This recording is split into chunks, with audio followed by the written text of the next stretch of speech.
un premier travail qui a été réalisé par une équipe de Chinois qui a évalué l'effet de l'apport en iode sur le microbiote intestinal de souris et d'humains Hashimoto.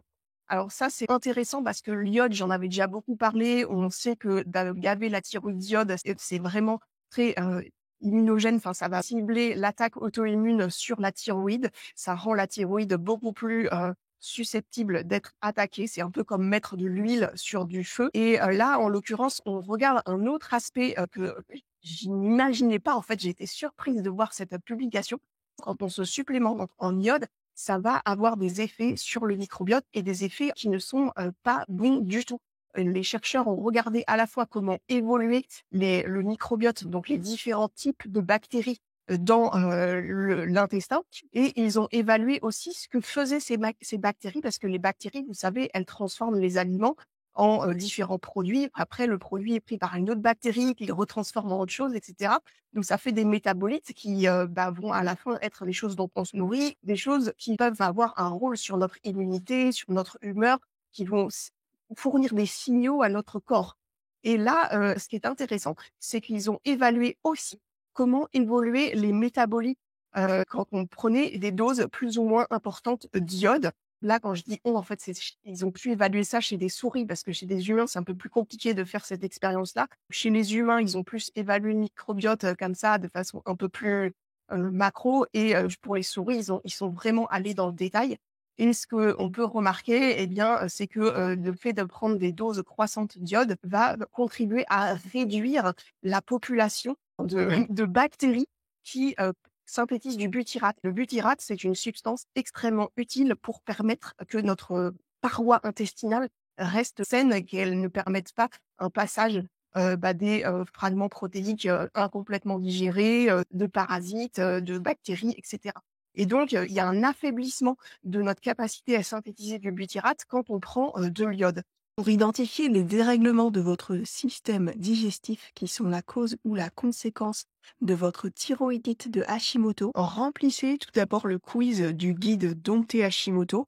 Ensuite, affichez les onglets qui correspondent à vos symptômes et vous pourrez identifier quelles sont les causes des symptômes qui vous concernent. Dans chaque onglet symptômes, vous avez accès aux mécanismes susceptibles de générer le symptôme.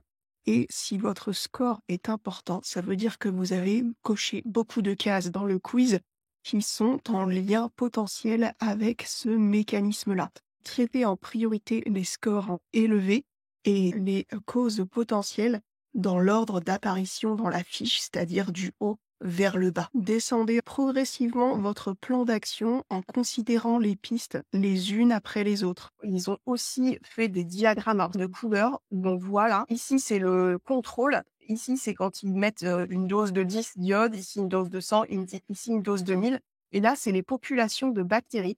Et ce que l'on peut voir, c'est que quand on commence à rajouter un peu d'iode, ça va favoriser ces bactéries-là, donc Helicobacter, Candida, etc. Hélicobacter et le Candida sont deux microbes susceptibles de déclencher ou d'entretenir votre thyroïdite de Hashimoto. De nombreux autres troubles digestifs sont causés ou sont la conséquence de votre maladie. J'organise prochainement une masterclass entièrement gratuite sur le thème thyroïde et troubles digestifs. Cliquez sur le premier lien dans la description pour vous inscrire à cet atelier. Puis après, quand on met encore beaucoup plus, c'est encore d'autres bactéries qui sont pas les mêmes qui se retrouvent à être favorisées, qui sont ici. Et quand on met encore plus d'iode, c'est encore d'autres bactéries là qui sont favorisées. Et après, ils ont essayé de tester si on rajoute du butyrate à la souris, est-ce qu'on arrive à soigner les méfaits que l'on a créés avec l'iode? Et la réponse est partiellement oui, effectivement. Le fait de rajouter du butyrate a permis de ramener le microbiote vers un état qui était plus favorable. Alors ça, c'est voilà, c'est intéressant, c'est la recherche. Nous, quelles conclusions on peut en tirer? Et alors que l'iode avait dégradé le microbiote, et puis après, si on fait rien pour améliorer, on reste avec cette dégradation, même si on enlève l'iode. C'est bien ça qu'il faut comprendre, c'est qu'on n'est pas dans un schéma où tout est réversible. Une fois qu'on a fait des bêtises, des fois on galère pour revenir en arrière. Donc là, la bonne idée qu'on pourrait tirer de cela, c'est de se dire, OK, si on a pris beaucoup d'iode par erreur parce qu'on s'est fait avoir par les vendeurs de suppléments dits pour la thyroïde qui ajoutent beaucoup d'iode dedans, il est peut-être possible, en tout cas c'est possible sur des souris, de réparer les bêtises en prenant du bétirate.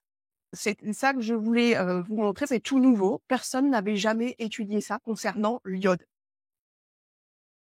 Bah, Afida, voilà, vous prenez des compléments prescrits par le médecin. Alors, iode, il faut regarder si c'est un complément d'iode à 150 microgrammes, que vous avez déjà des anti-TG, vous êtes en démarrage Hashimoto, je déconseille l'iode, Afida. Il vaut mieux manger équilibré des poissons et laisser de côté ce supplément d'iode. Des anti-TG démarrage de Hashimoto, donc moi je serais prudente. Dans le guide Dompter Hashimoto, après bien sûr avoir rempli tous les onglets de quiz, vous allez commencer par vous préoccuper des premiers scores élevés en partant du haut vers le bas.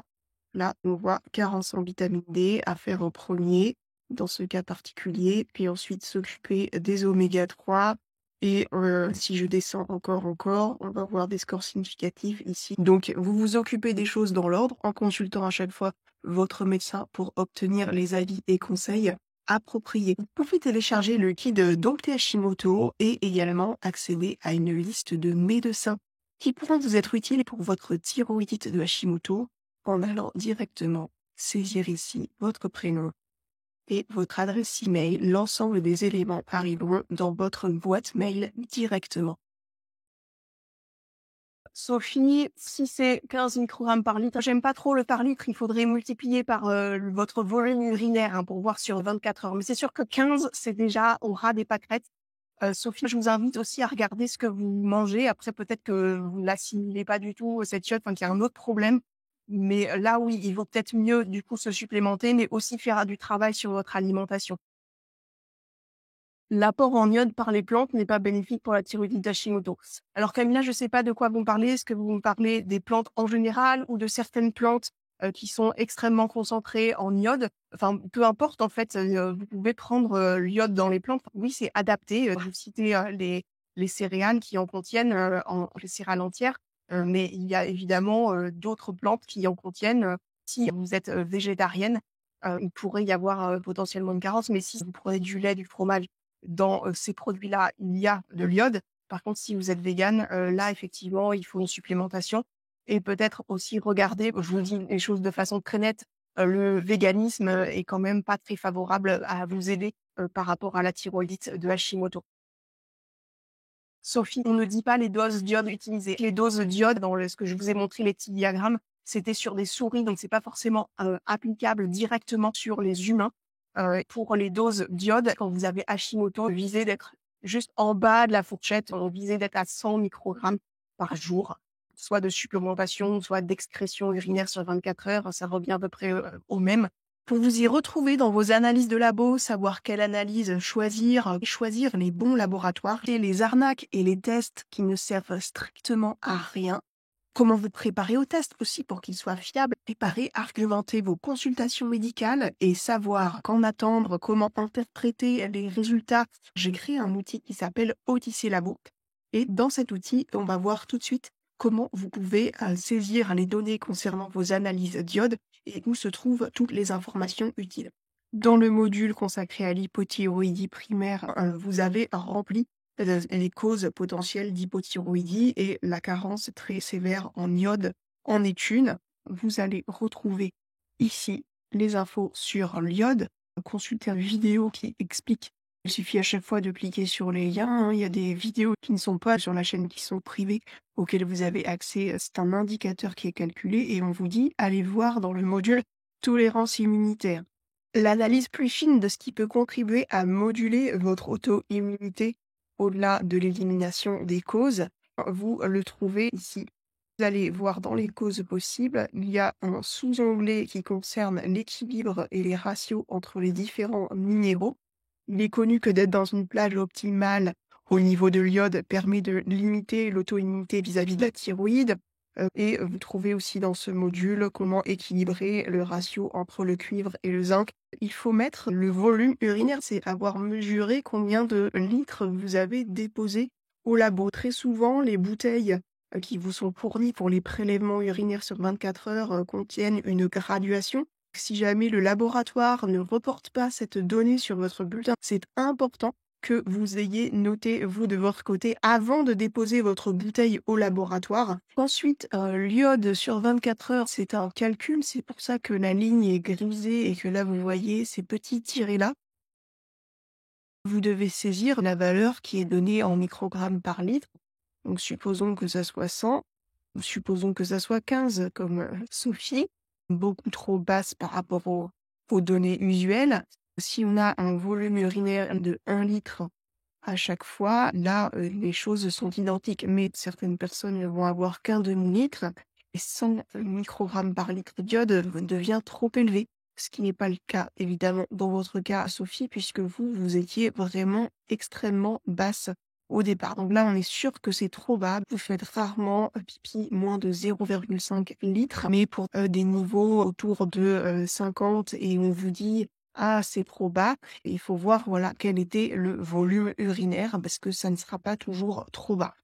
Toutefois, la plupart des laboratoires qui travaillent bien vous fourniront directement le résultat en microgrammes sur 24 heures, qui est la donnée à considérer en priorité. Ça représente bien l'iode que vous excrétez sur une journée, ce qui correspond aussi à peu près à l'iode que vous ingérez sur une journée dans les jours qui ont précédé la mesure. Et je vous rappelle que cette valeur n'est pas forcément représentative de votre statut en iode sur le long terme, ni du stock d'iode réellement dans votre organisme. Ce stock d'iode étant dans la thyroïde principalement. Regardez ce que vous mangez. Normalement, si vous mangez suffisamment de petits poissons, les moins pollués type sardines, maquereaux, et que vous mangez une alimentation complète, vous n'avez pas besoin de vous supplémenter. Les personnes qui ont besoin de se supplémenter quand elles sont Hashimoto, c'est qu'elles ont aussi des gros problèmes d'histamine, qu'elles doivent pour d'autres raisons ne pas manger tout un tas d'aliments qui ont de l'iode, pas de fruits de mer. Là, il faut une supplémentation. Et sinon, comptez sur votre alimentation et c'est bon.